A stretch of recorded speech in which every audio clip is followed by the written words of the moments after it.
All right.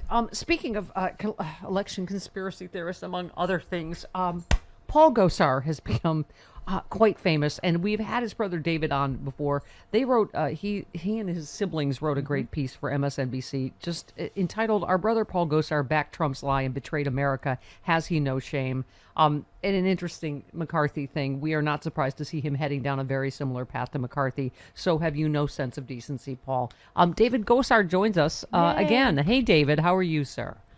Hi, Stephanie. Thanks for having me on. Oh, thanks for coming on. I already commented this morning, David, about this disgusting bracelet your brother has with Ashley Babbitt's name on. This terrorist. He has a wristband as if to honor her. Okay. You're better equipped than I to explain what exact screw loose your brother's head has allowed him to get this way.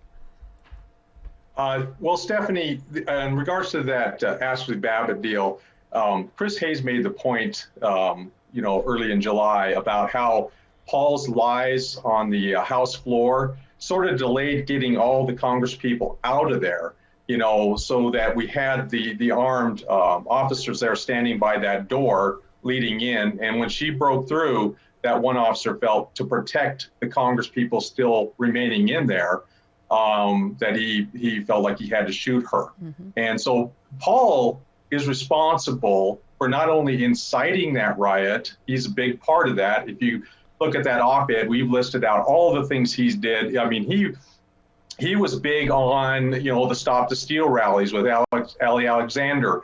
He continually urged people to take the Hill and to be engaged in, sedition or treason if necessary to stop the fraud. So Paul was instrumental in making that all happen. And then he delays the exit from the House floor, and she ends up getting shot. And now he has the gall to call out the Capitol police officers who saved their lives. Yeah, saved his life probably. Yeah. Yes. Oh, I'm sorry, Paul. Sorry, David. Go ahead. The Zoom is cutting us off. Finish. What were you saying? I just stand as Stephanie. That's about as despicable as it gets. Yeah. Yeah, I was saying is who probably saved his life. These Capitol Police officers. You said now you have the gall to blame those men and women who protected you for her death. And I know you've heard this morning, David, that the fourth Capitol Police officer has committed suicide, 2 in the last week, that were obviously protected your brother and others on January 6th.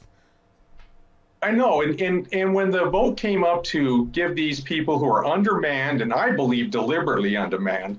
When I was watching it live, I was commenting and emailing out to my other siblings.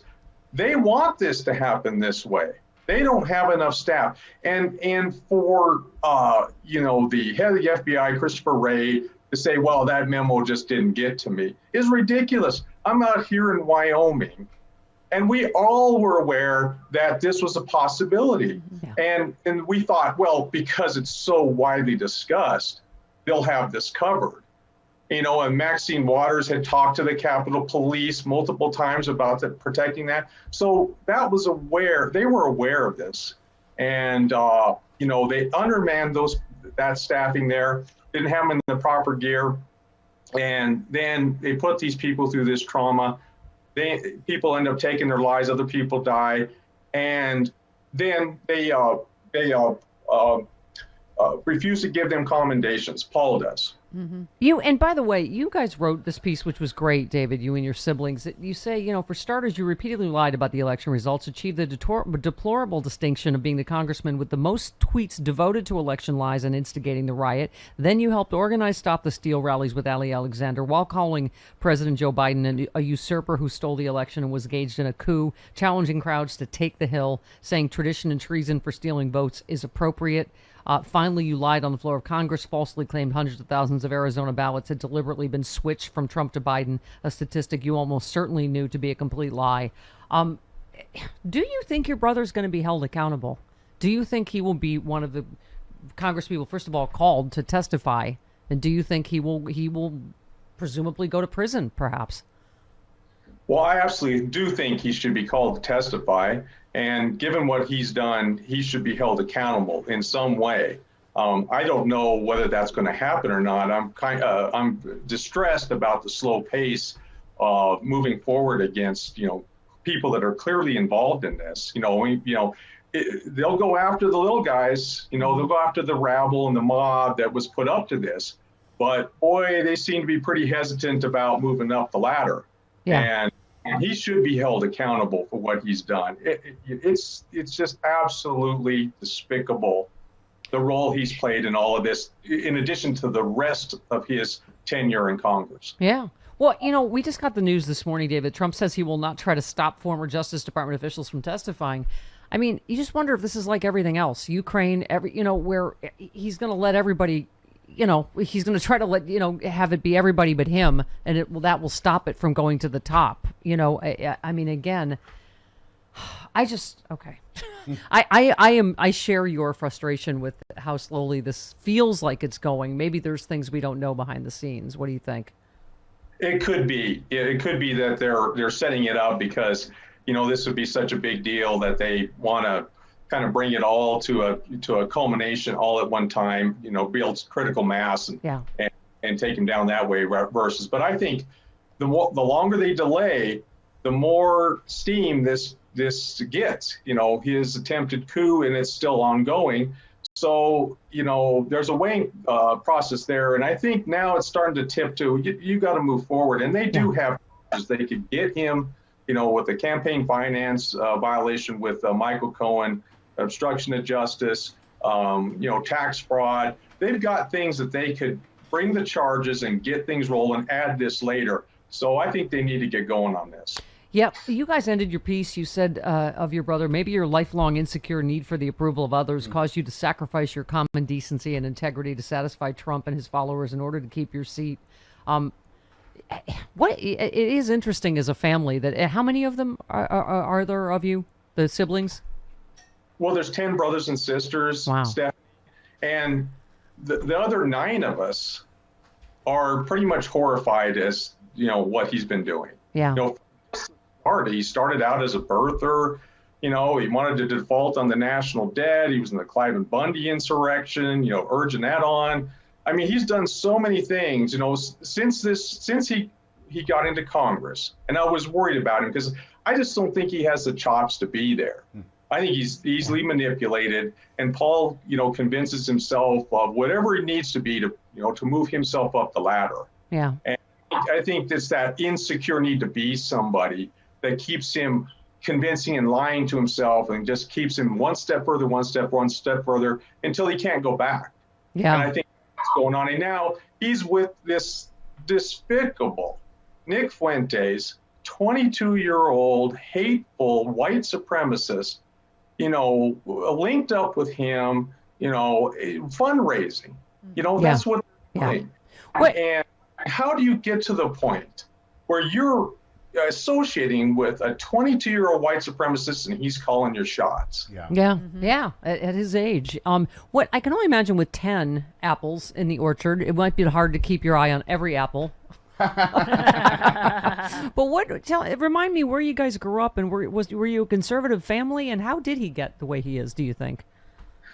Well, both my parents are conservative, and they marinate in Tucker Carlson. Mm-hmm. Yeah.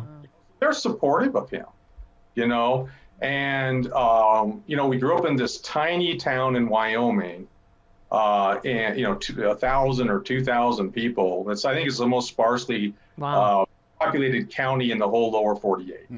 Wow, to be the most sparsely populated town in Wyoming is really saying something. With 10 kids. You were the entire population, almost, of Wyoming. We were a big chunk, that's for sure. But I think that got implanted in him, and I think I don't know. I think his profession, the dental profession, is awful conservative. Mm-hmm. He got down there and he got in, in the politics of the American Dental Association, which is why we helped to try to get them to defund him, which they did. So are you saying 3 out of 4 right-wing dentists are crazy? Is that what you're saying? Most dentists are very, very conservative. Oh, interesting. Wow. I did not know that. Well, they're for drilling, so that's right away. Hey, that was an oil joke, but Yes, it also got it. goes for Got dent. it. Listen, so, but what I come from a conservative family. My dad ran with Goldwater, so part of it I've always identified with you guys. I couldn't afford to take out an ad against my family, but I would. But I understand that whole sort of conservative upbringing. But I would argue that there's just a screw loose with your brother. It's not partisan, and not just him, the whole party. There's just a screw loose. They don't believe in facts, whether it's about the election, COVID, January 6th. I mean, it's a detachment from reality. Oh, absolutely. And that's why I think, and I side with Chris on the whole vaccination deal. Yes. Well, that's your conservative roots. Bloodthirsty nature. John Fugelsang is brilliant, Yeah. but wrong about this one. This is not the time to be, they go low, we go high. Yeah. Yeah. I, Well, he grew his hair to look exactly like Jesus, so nobody's going to be It's life or Fugelsang. death. That's how I look at it. It's Exactly. life or death Yeah. situation here. Yeah. We can't be coddling when it's a Not matter of life anymore. and death. Yeah. remember when they were all at the start of this, herd immunity. Uh-huh. Yeah. I'm all for them getting herd immunity. Yeah. Go for it, guys.